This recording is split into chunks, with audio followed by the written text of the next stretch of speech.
Hey, it's Friday. I'm Robert Karples, and I am joined, not as always, by Kevin Kellum. Kevin, how are you? I'm good, Mr. Karpolis. How are you? The graphics is Dominic D'Angelo, but we're both bald and have some level of facial hair, so I'll take it. Oh, it's fine. It, I'll it, take it. it says Dominic D'Angelo because, bless his heart, Dom informed me not that long ago he was not going to be able to make it today. And he's like, Uh-huh. Kevin's going to be filling in. And I'm like, great. And no graphic, no nothing, but here we are. We're flowing through here. Apologies that I missed the last 2 days of Rumor and Innuendo, but good news, I am back today, which is the greatest day of the year to be a pro wrestling fan, Kevin. Tomorrow's the Royal Rumble. This is the day when I don't care what level of fandom you are. It is a match that is just so easy to jump into and enjoy. This is the one, maybe you know this, working on both sides of it and being in and out of it.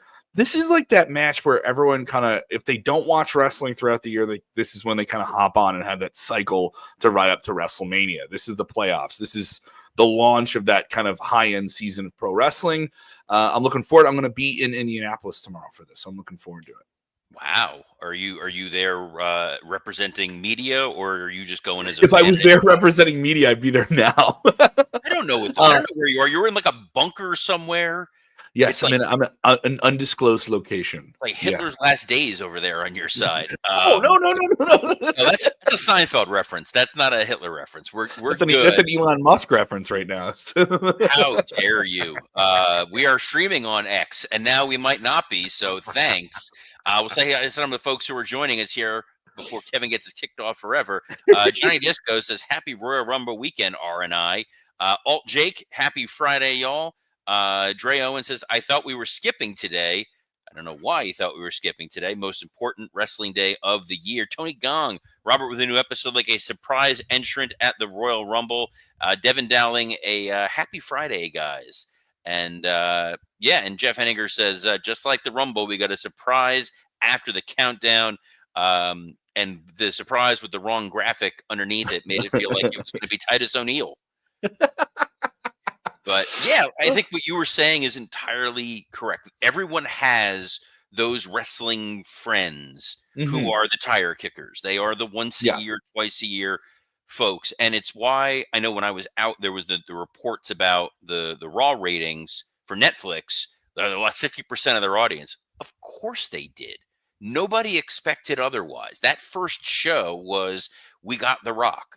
We got The Undertaker. You're going to see John Cena. You're going to see Roman Reigns wrestle. You're going to see CM Punk in his first televised match in who knows how many years. Ton of tire kickers. Those are not the week in, week out wrestling fans. The numbers have settled to around what you usually were getting for USA, which, by the way, is what Netflix was sold and told they were going to be getting.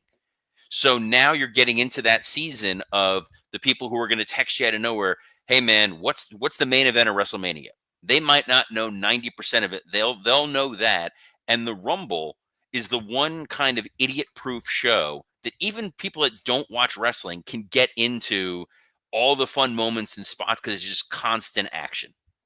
Like last year when I watched the Rumble and I went to Philadelphia last year, I don't know my status for Vegas this year, but when I went to the Rumble last year, I watched it at a bar that was packed with people. It was like absolutely packed. I work for Sportskeeda Wrestling and I was taking pictures of this. And, some of the guys that run our company in India, they say, like, does every bar around you do this? And I was like, not every bar, but the ones that do are pretty busy because WWE in the past few years has had this resurgence of a lot of lapsed fans. I think a lot of lapsed fans are a big reason why they're big again. And that's what I saw in the bar. And also, all those people had friends with them. And it wasn't like they couldn't follow everything or didn't know what was going on. And it isn't like I'm gonna go to the Royal Rumble tomorrow in Indianapolis and not see lapsed fans. I think gatekeeping in wrestling is very, very weird and silly and redundantly regressive, and it's something you see with some other people that are running wrestling companies that aren't WWE, where it's like you're not bringing people back who haven't watched in a while. You're not bringing new people in.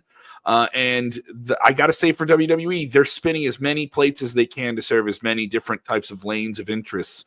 I don't know how they're pulling it off, but they're doing it. And I was just looking at the talent they have today for Media Day, and it's this really wide spectrum of interests of stars that would represent like this type of fan and that type of fan and this type of fan. And I was like, oh wow, that's really, really impressive that they're kind of rolling this thing out and then keeping it going and not like being lost. And also, I'll say this for this year's Rumble. Am I wrong? Like, it doesn't like 2 weeks ago, I had an idea to be this guy or that guy. Right now, it feels like it's John Cena, CM Punk, and maybe 5 other people that could show up and win everything tomorrow. And that's kind of the beauty of the way they built this Rumble this year. Being a long enough fan to remember Rumbles of the past where it was only going to be one guy. It's like there's no chance it's not going to be Steve Austin winning and going to WrestleMania 14. There's no possibility. There are some years where you get dud winners where it's great news, it's Sheamus or Alberto Del Rio. Those don't. I was at the Sheamus one. You're talking about 2012, right? Yeah. Were you producing? Were you with WWE behind the scenes? I was long gone by then. All right, but I remember being at the one. We had like the mini match at the end, and it was fun. But then you're like, oh, Sheamus is gonna be, and like it wasn't like Sheamus wasn't good enough, but it was just like, oh, this is just a little, maybe a year too early. Like it was like one of those things, when he won. What they did so brilliantly this year was it's a stacked Rumble. And they always say it's a stacked Rumble, but everyone who was announced in that early going, who was either a known quantity, a former champion, or a Hall of Famer, had a mission statement, a reason to want to win the Royal Rumble. And it wasn't just, I got to headline WrestleMania. It's like John Cena's, this is my last year wrestling. I want to break this record. I got to win the Rumble in order to do that because I don't have time to climb up the roster otherwise. Yeah. CM Punk's is, I've never main evented a WrestleMania. It's why I came back a year and a half ago. And they've hammered that point with him. It's hammered that. Perfect. And then they've hammered home like Seth Rollins just wants to not let Punk win. And Drew McIntyre just wants to not let Roman win. It's these little stories and beats and moments that you're going to get in this match that are going to make it so fun. Mm-hmm. And it feels, and then you have all the general speculation of who's going to show up and what surprises you're going to get. You have the TNA element now because they're doing this partnership. There's a widespread speculation of Joe Henry's going to be there. That TNA, that he has put it out there more than enough that he wants to be in this Rumble match as the TNA Wrestling World Heavyweight Champion, and he'll be in this match. So that's always a fun factor. Fun fact for that, last night, the reason I wasn't on the show yesterday, I was down in Miami. Today is the launch of the Jericho Cruise. And last night, Boca Raton Championship Wrestling put on Cruising for a Bruising, which takes place at the hotel that everyone's at. So that's a smart idea. Good Carney move. They've done it, and it was the most fun show. We headlined it with a mini Royal Rumble. Sweet. And the surprise entrant was Nick Nemeth, who was just tremendous. He was on our show a week and a half ago. And fun fact, neither he nor I knew a week and a half ago when he was on here that he was going to be in that Royal Rumble. So it just kind of popped up. And then Christopher Daniels was backstage, and I go, do you want to have the shortest retirement in the history of wrestling? Did he take the bait? He's like, if I had a mask, I would have gone out there and done it, but nah, sorry. But we're running. I'm with AAW here in Chicago with Danny Daniels and great crew. A lot of Chicago people have gone on to do some things. Fun time in the independents doing the when you have the WWA ID prospects come through.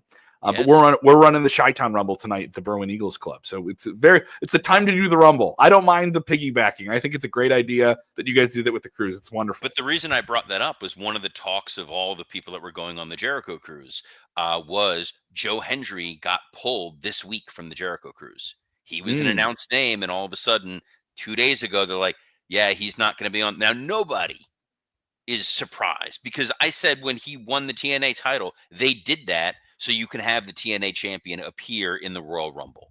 Joe Hendry calling out John Cena means you're going to get a John Cena-Joe Hendry interaction. That's the other fun thing about this Rumble, guys.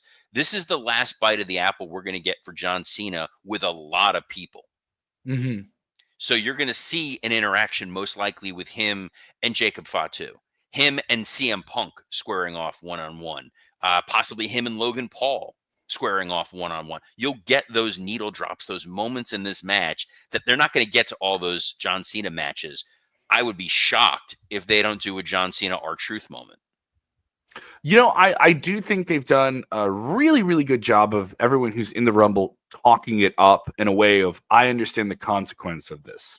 They didn't just say, I'm going to win the Rumble. No, it's like they opened Raw with that, where everyone came out and had a stated goal, and Gunther, the World Heavyweight Champion, said, I would like you to win so you and I can have this. I would like you to win so you and I can have this type of story. And the context was really there. And I think maybe you can appreciate that as a writer. When you put these together, when you were writing for WWE, was there ever like, we have to make sure this is the most important part of selling the Rumble as a match? What was the key elements when you were producing these and building to them?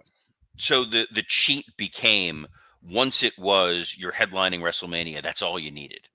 Okay. You're going to get the shot at the title at WrestleMania. That is the only objective that really matters. You want to have either interpersonal feuds going into that Rumble so that you can have those moments, but they can feel overly contrived. Mm-hmm. Where guy A and guy B are feuding, we're expecting you to believe there's a tumbler and we're randomly pulling out numbers. And what are the odds? The two guys who are feuding are 1 and 2. Yeah. It becomes a little eye rolly. But you look at the Rumble and say, okay, what interactions can you have in the Rumble that will lead to your matches at WrestleMania? And then you kind of build backwards. But also like there's the way the content is distributed is so different than it may have even been then, because there's just so much more digital. There's so many more people that don't watch live, they don't watch linear, they catch up in the 24 hours after. So like you have all this flexibility, I think, that maybe you didn't have, maybe even when you were writing for it. Am I wrong about that? Like in terms of like how people kind of talk up the Oh, angles and sure. everything like that? Absolutely. You have guys that can independently create with that motivation as you give them that little kernel and say, take it, take that. We've seen that a lot with Karrion Cross. Karrion Yeah. Cross has utilized his social media platforms to interweave into storylines he wasn't even a part of. But commenting on it makes it feel like this show everything doesn't exist in a silo. And I think that's something WWE has worked very hard to do, to make it almost seem like everyone that's on the show is watching the show and is aware of everything else going on, and they are interconnected, and it matters. And I think that's what Also, makes it fun. you brought up how it feels more wide open. To me, it boils down to a handful of names. It's kind of always does that, right? And I'll talk about that. But It's it more than doesn't a feel like handful you of can. names this year, though. Yeah, I would say for me, I did a prediction video for Sports Key Wrestling. My three that you can look at, maybe even four if you want to do the surprise, shake it all up, is Cena. But Cena just did one promo to let you know he was going to be here. You mentioned it's the first bite of the apple. I don't think he needs to win this to do something big or significant at WrestleMania. You have a whole year with him. You can have him do the attempt at the world title record at some other point in this year, and it can be the selling point of that show by itself, and not just be a thing that's in WrestleMania weekend or a thing that's in, this. It could be the selling point for a show in July, that would normally just be another show, right? For me, it's Punk. I think is the guy who said it the most. He's gotten the most TV time to tell you that it is consequential on me winning this to get this thing I've wanted for years. But what about the outside factor? And this is, fans speculate. This is the most speculated on wrestling show of the year, of who's going to show up, who's going to do this, is The Rock going to be a part of this? He's the ultimate. He can walk out and flip the whole thing upside down if he wants to, right? Look, this was a topic of conversation last night backstage, obviously, about The Rock, and there are people who are adamant that he's not going to be there for Mania. The earliest they may get anything out of him may be SummerSlam and a tag or something like that. His motivations, his perception of things have changed since the Golden Globes, where he showed up at the Raw after the Globes and was like, I got to make sure that I am beloved by this audience. There was that weird Vin Diesel interaction that he had at the Globes that didn't come across great, and he's very image conscious. He Hey, went out there. Dwayne. He Wasn't went it out just like, there. hey, Dwayne? Hey, Dwayne, and everyone was like, "Oh, fuck." That's a great wrestling moment right there. But Come Rock is on, book it. Rock is kind Get of Vin like, in there. Get him bumping. Get Vin Diesel in there he's bumping. he's above everything. I don't think that Rock is going to be there, because I think if The Rock was going to have any presence whatsoever, Mm-hmm. they would have used that to sell tickets. I think there are what's interesting about this Rumble is there are 5 or 6 guys, maybe even 7 if you really want to go crazy, that could win this. And the reason why we know there's Elimination Chamber. So Elimination Chamber can correct all manner of sins. Mm-hmm. There is always a remote possibility in the Cody Kevin match we don't get a finish, and they Yes. wind up holding that title up in abeyance. And then it's who's going to win the title to go on to face whoever. Which I think is much more compelling for week to week television. You know what I mean? That's I think there's a lot of elements because they really made you feel like Cody's in his back is against the wall type situation. He's feeling the weight. And I thought that was a great ability of them to sell Cody as this wavering champion. He's trying, but there's just so many people coming at him and he's feeling the pressure. And this issue with Kevin Owens has gotten here. And people are starting to say, are you the champ? They've gotten that thing over that when they present it was just kind of an outlandish thing that Kevin Owens was going to do. And he's done a great job. I think there's a real factor for Randy Orton to show up. Yes. And cause, I think, a return on the Rumble show that isn't in a Rumble match could be a real curveball. And am I wrong about this too? And this is another thing I asked you from when you were behind the curtain. Was there ever pressure for you guys to be like, we got to give them a surprise? Because this is a show where people are just itching for the I never saw this coming, or I told you this was coming. Like for even the most casual fan, the hardcore fan, they always, that's why I bring up The Rock, right? Like it's the biggest, like what's the biggest, wildest, oh wow, either a nostalgia thing or the things are different now. We didn't see this coming. Yeah, you want at least one or two out there entrants. I mean, back then it was easier. It's like, all right, we can get Goldust or we can get the Godfather, and they're going to get a big pop from the crowd, or the Boogeyman or something like that. Now it does feel like you need to hold back a name to get that crazy reaction, because it's going to be very tough to ever top the 2019 Rumble when Edge came out. Yeah. Nobody. It's 2020. It's 2020. Yeah. 20, it was 20. Sorry. They all blend together. It blurs out with the pandemic. It was 2020. Yes, you're right. Yeah. It was 2020, which was one of the best Rumbles. And it was amazing. It would have catapulted Drew. Yeah. But if they really wanted to go totally just like scorched earth out of nowhere, Bryan Danielson technically is not under contract to AEW.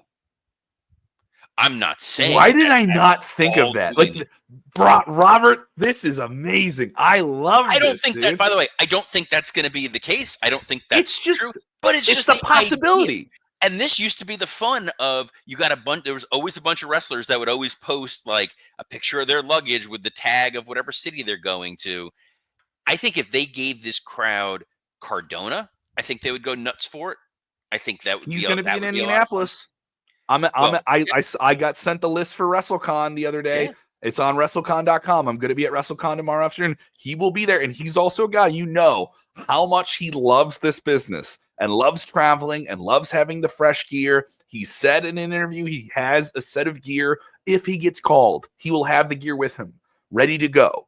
And when I interviewed him, go ahead. I'm sorry, Robert. I mean, no, that's what you got to do. You always got to have your gear, because you never know. Never know. Always show up with your gear. Always show up with your. I joke with comedians. You'd appreciate this. I joke with comedians that I was on a show and I was just wearing a t-shirt like this, and they said, "Hey, can you hop on and do like 5 minutes?" I was like, "Yeah, sure." Brought my gear with me. They're like, "What?" And it's like, "Oh, this is a wrestling reference. You don't understand at all. I'm ready to go." Oh, dude, funny enough, last night at our show, it was a hair versus mustache match. Bill James from NXT putting hair on the line against this guy Steven Person, who had this like crazy mustache, and Steven Person lost, and so out to cut his mustache was Brutus the Barber Beefcake. Awesome. But because we knew someone else was going to be there, we grabbed Brad Williams, the comedian, who just happened to be there. We're like, guess what? You're part of this segment now. And he's just like, okay. Sure. And then we did a pre-tape with him in the back after. It's like, yeah, you show up. If you're a comedian, you show up at a wrestling show, you're not safe. In the same way, if you're a wrestler and you show up, you're not safe. We're going to find a way to pull you in. That's how we got Big Boom AJ last month with MJF. It was just a coincidence that he was there. And we're like, guess what, man? You're now on the show. They really teased there too. You guys had a hell of a teased moment there. They really laid that one in. It worked out well. But I think, Danielson's is like, you don't want to speculate to something that you're just going to be disappointed about. Yeah. When the audience is so convinced, and then it ruins the fun of the show. It would be, if he came out, they would lose their minds. They would lose their minds. They would absolutely go nuts, but there's zero indication that that's even a remote possibility. And he's verbalized if he wrestles again, he would want to maybe do this with All Elite. Yeah. So, he doesn't strike me as somebody who would want to work people like that. You know? No, I don't. I don't think he would necessarily. I mean, they've done well by him. I don't think he Yeah. wants to burn that bridge. But I know a lot of people are speculating. Devin Dowling here is speculating any chance of Brock showing up. I would have said no, Mm. except that Vince McMahon tweet where they were like, "I've been exonerated from all federal charges," because the federal government was made him, they fined him for misappropriation of funds because he was Hmm. the SEC was like, well, as the CEO, you incorrectly reported books to shareholders and there was money that was not properly disclosed, therefore you have to pay a penalty. And he turned that around to say that means they're not coming after me for the sex trafficking, they're not coming after me for any of the sexual assault charges. I'm totally exonerated, I'm free and clear, it's simply a lawsuit. And they're going to say, all right, maybe that's enough for Brock. And the way that Heyman delivered that promo on Raw, where he kept mentioning the one behind the Ula Fala, the one on the, it's like, I don't think that's necessarily the case, but if they needed a little moment, but then how do you have Brock in there and not win? And there is Mm. no, unless they're doing Brock and Gunther, which I know is a Gunther dream match that he has. But then you have to look at how many slots you really have available to main event your show. And Yeah. my predictions, when we're not going to have time to go on all predictions, I know you did your Sportskeeda thing. It's like, yes, well, I don't want to step on your other No, views no, there, you're but it's right. You're like right. Yeah. you got, it's Punk can conceivably win, Roman can conceivably win, Seth can conceivably win. There is a path in which Drew McIntyre can conceivably win. I think John Cena can conceivably win. Hmm. There is, as crazy as it is, a scenario in a world in which Solo Sikoa can conceivably win in order to continue to tease, is The Rock going to show up or is Jacob Fatu going to help him or whatever that's going to be. So there's 5 to 6 guys that you could make an argument for. They teed up a Jey Uso rematch with Gunther so he could win. And the reason why you can't discredit Seth Rollins or Jey Uso is, one night of WrestleMania is going to be main evented by the Universal title. Yeah. It's going to be some derivation of Roman, Cody, Seth. I think a Yes. triple threat is the smartest way because you get that Cody main event. You're not discrediting Roman and you're not punishing Cody, who's worked very hard for the last year to not get a main event slot. I don't love triple Absolutely. threats, but it does kind of work. Yeah. The other night, because they have not done it the last 2 years, and I'm not saying this in a, woke way or anything like that, but it needs to be a women's title match because Rhea Ripley absolutely deserves to be a main eventer for WrestleMania this year. She is a 100% crossover superstar.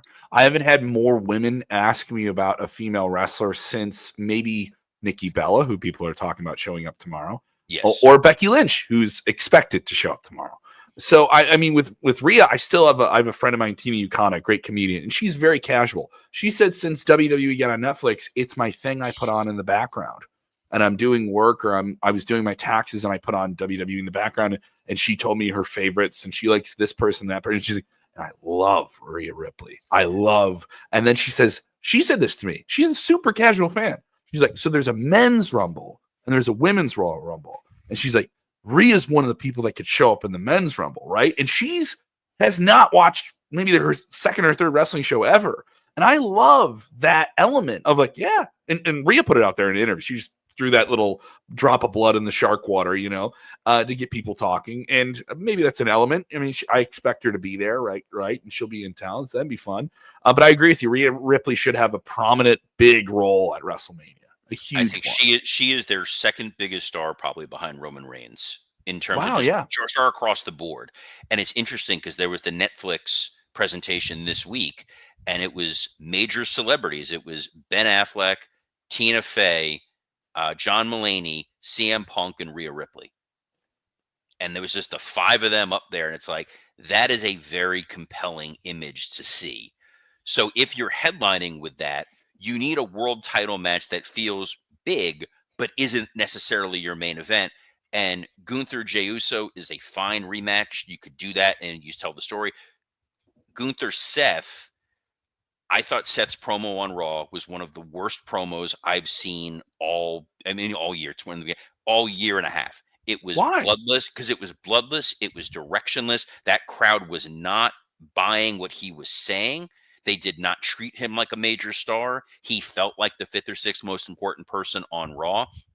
The example I used with Dom was I thought it's like Logan Paul had a little bit more fire than him where in I was that going to go with segment. that. I was going to say, watching this, I said the way Seth Rollins came across is if he was Stanley on The Office, thinking that he was the star of the show.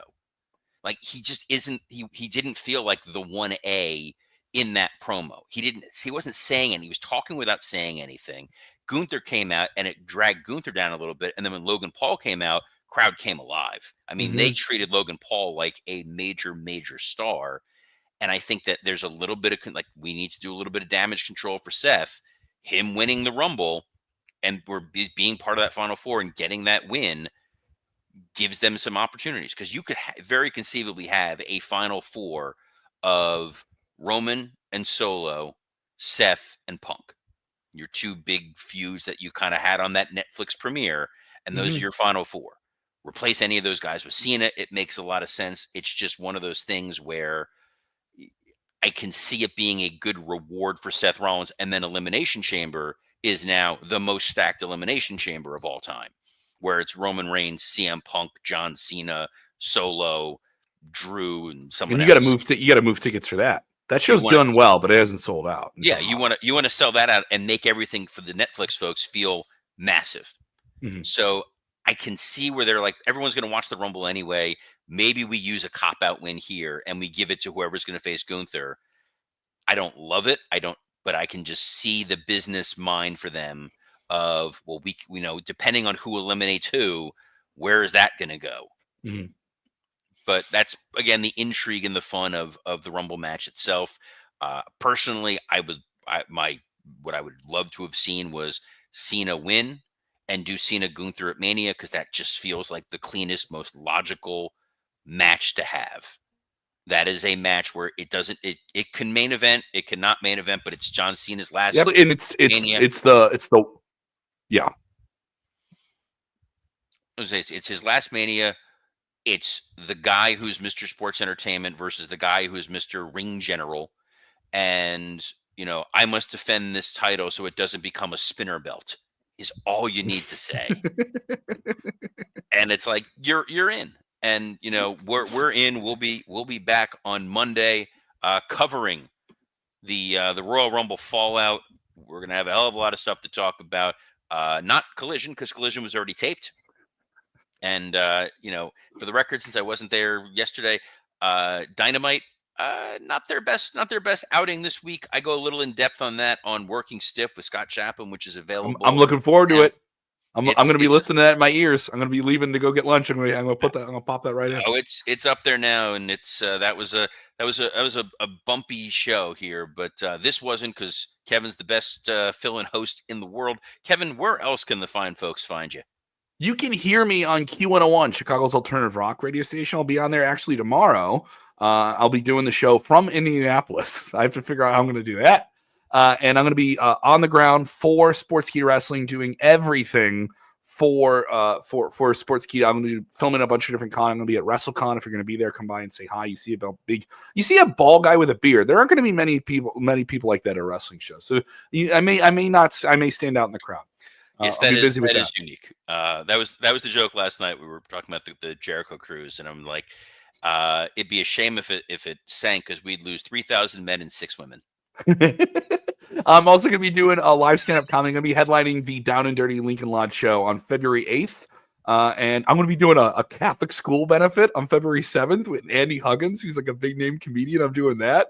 God bless. I'm going to be at Our Lady of amused tone. Like, I can't believe they're letting me do this. It's not open heart surgery. You're going to be okay. I'm a Catholic school kid, so the fact that I get to go on stage in front of all these people I know from my old neighborhood is always it's like a hoot, like that type of thing. And then I'm going to record my first stand-up album later this year. I just don't have the dates and the venue locked in where I can announce it and everything like that. So just follow me. Amazing. I'm looking forward to that. We will plug the hell out of that here on the show, which you can listen to every Monday through Friday at noon Eastern on a plethora of platforms, including the WWE Creative _ISH X account, the @SEScoops X account, the @Dominic D'Angelo X account, and on YouTube on ad-free shows, Rumor and Innuendo, and Working Stiff. So on behalf of the man who is definitively not in Hitler's bunker, Kevin Kellum, I'm Robert Karpelis. Best of luck in your future endeavors. Wait. Are we gonna talk about Billy Corgan in the CW? Do we get to cover that or? Sorry, out of time.